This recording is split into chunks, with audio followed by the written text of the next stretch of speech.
Hi guys, and welcome to the video. Today I'm going to be running through how I find the theme and visuals for my game. I spend quite a lot of times finding inspiration, so I have a very clear direction to work towards, which I find really helpful.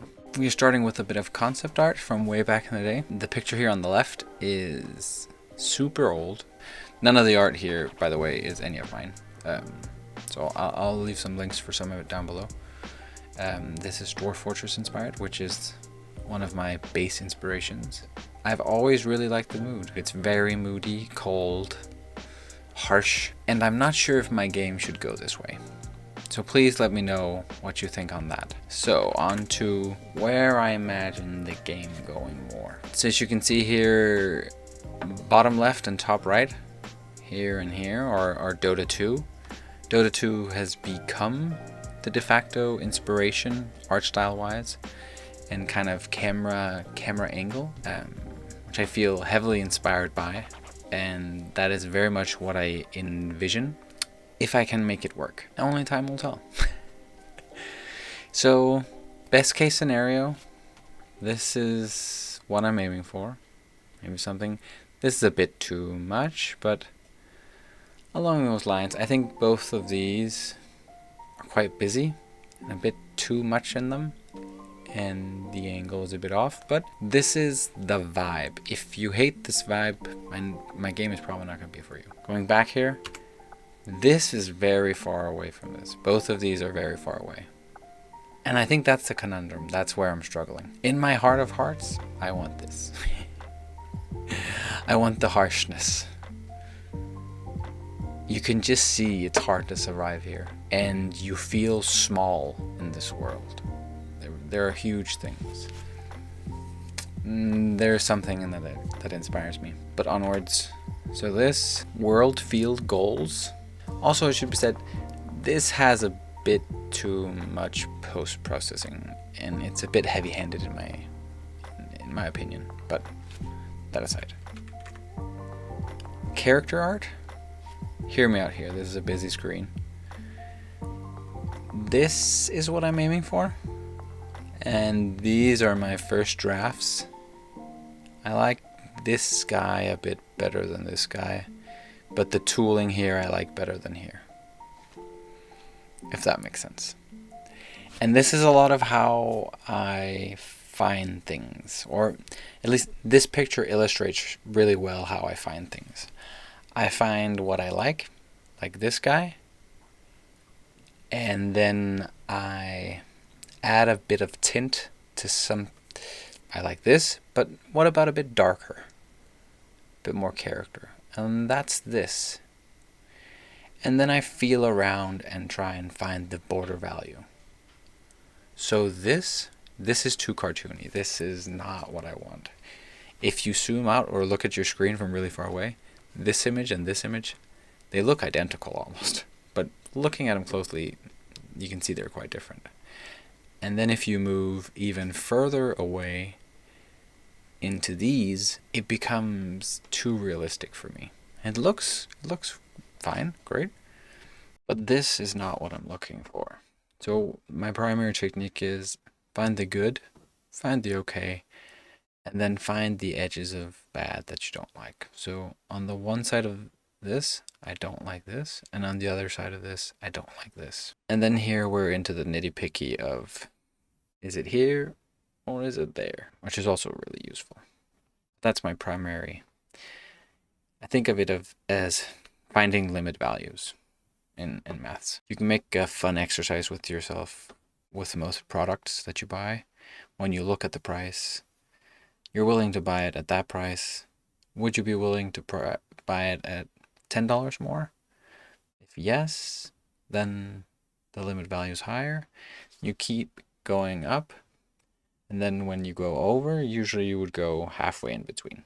So like a binary search kind of thing. It's a really good way to find values. And you can do the same thing with art, which is just kind of fun to think about, I think.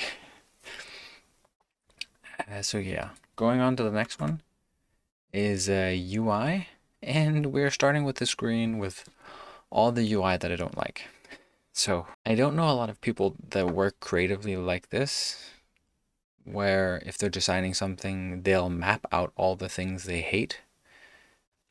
But I quite like to work like that. So that's what I do.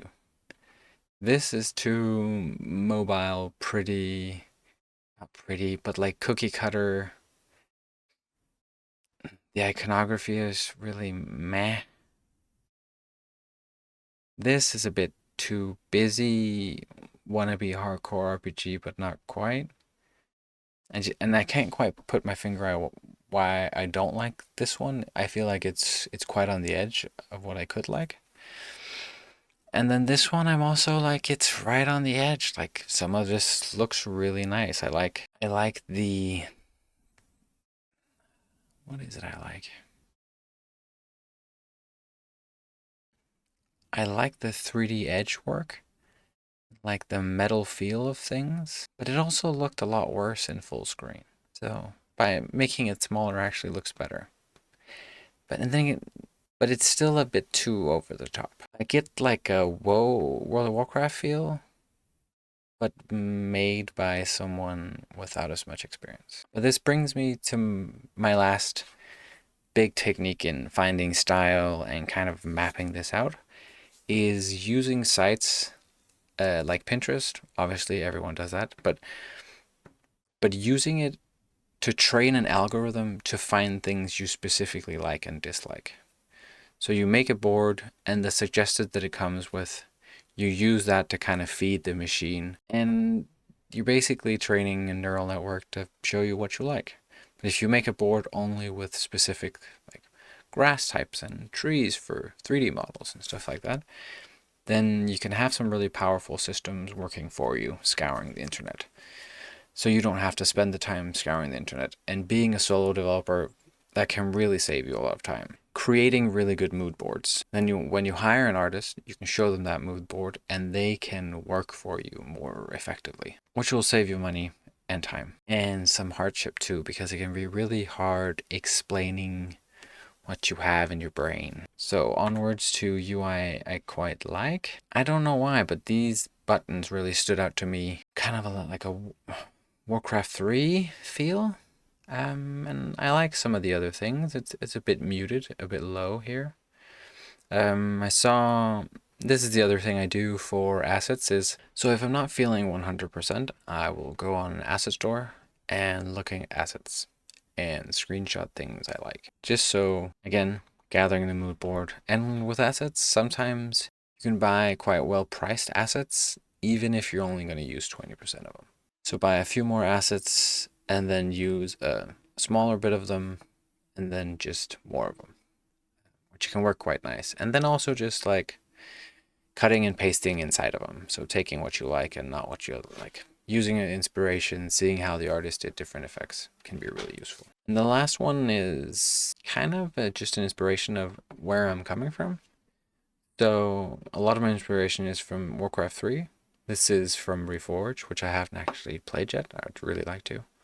And this is from Bourbonart, one of my favorite tower defenses. Really old school and co-op. I'd like to add more to this as I go.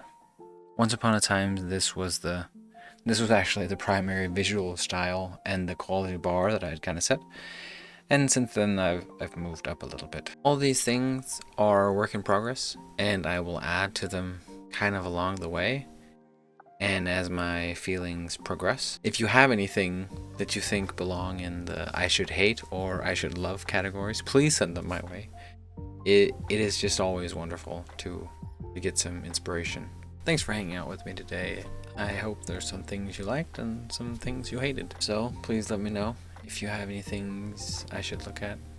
Also, leave them in the comments. I'll see you next time. Bye.